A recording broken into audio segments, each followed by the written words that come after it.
Unfortunately, over the past 100 years, the leaders of the Pentecostal churches did precisely what others before them had done. They lost the truth of the gospel.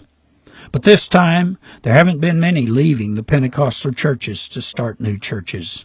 The reason for that is this. Legitimate evangelists are no longer preaching the truth of the gospel to unbelievers.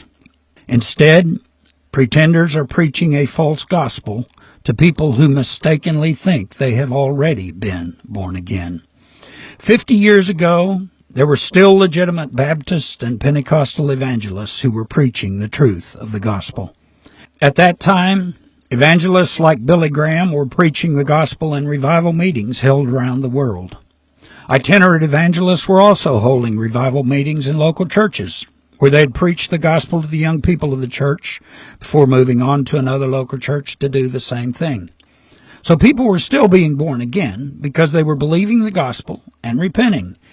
That is, they were honestly confessing that they knew they had sinned, and they were apologizing to God for their sins. But the evangelists who were preaching the truth 50 years ago are, for the most part, all gone today, and nobody has stepped up to replace them. Today, Satan has nearly everybody believing his lies, and those lies are preventing people from believing the truth of the gospel so that they can honestly apologize to God.